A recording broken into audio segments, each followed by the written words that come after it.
Hello dear English learners! Before we start, you have to prepare your pen and paper. And let me remind you, be kind to yourselves. English lang yan. Ang mahalaga, you're trying and you're learning.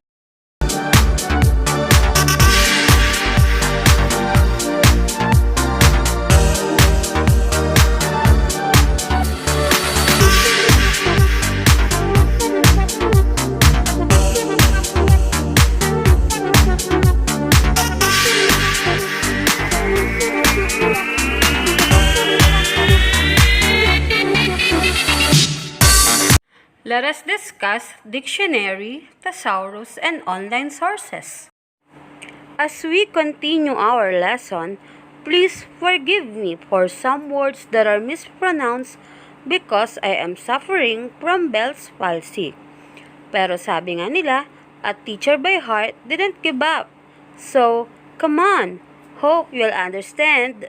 There are helpful tools that aid us in finding and understanding meaning. When you read and you come across a difficult word or an unknown word, we usually ask someone to explain to us its meaning. These resources include dictionary, thesaurus, and online sources. With these tools, search for meaning becomes easier and accessible. You are expected to use resources such as dictionaries, thesauri, or online sources to find the meaning of words and state the meaning of each given word taken from such sources. So, there you are. Just use your dictionary to answer the learning task in your module. Remember, meanings of unfamiliar or unknown words can be discovered using various resources such as dictionaries, thesauri, and other online sources. Is that clear? Thank you. But wait, there's more. In other cases, we tend to consult various sources for us to determine its meaning. Basically, there are three sources that we may use in finding the meaning of an unknown or unfamiliar word. These include dictionaries, thesaurus, and other online sources. Now, let us discuss it one by one. Dictionary. Are you familiar with dictionary? A dictionary is a reference tool that provides an alphabetical listing of words and their meanings. A dictionary can have many different features that can give you a great deal of information about a word beyond just the meaning. They are useful to find the proper spelling of a word, and some will show you how the word is phonetically pronounced. In many cases, they provide you with a list of possible synonyms and antonyms, which can be a helpful reference when you are writing. How about thesaurus? Well, a thesaurus is a tool that is found mostly on paperbacks that list synonyms of words you are using in your own work. Often, it will also list a variety of antonyms. They can be helpful references tools when you are writing or creating sentences. Alright, they can be found arranged in a dictionary style or concept-driven arrangements. The dictionary style is the most common form you can find.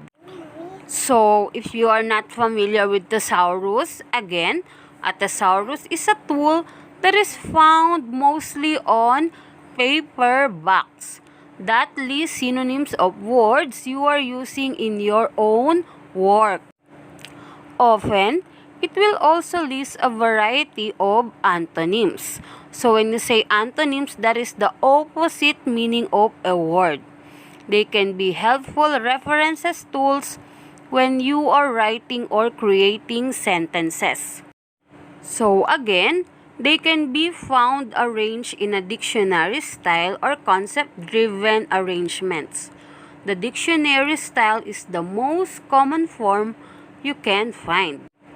Is that clear? Alright, now let us proceed to online sources. What about online sources? Are you familiar with this one? Yes, online sources are helpful tools and platforms in finding meaning of an unknown or unfamiliar word. By just typing the word in the search tab or a website or search engine, definitions, synonyms, antonyms, and sometimes word usage may appear. With a wide accessibility of internet everywhere, searching has become more convenient nowadays. Once again, online sources are helpful tools and platforms in finding meaning of an unknown or unfamiliar word. By just typing the word in the search tab of a website or search engine, definitions, synonyms, antonyms, and sometimes word usage may appear. With a wide accessibility of internet everywhere, searching has become more convenient nowadays.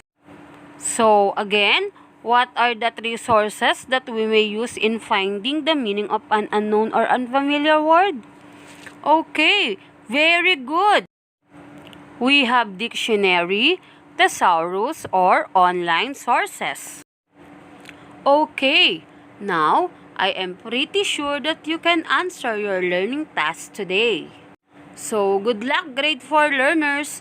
Go, push, achieve. That's all for today.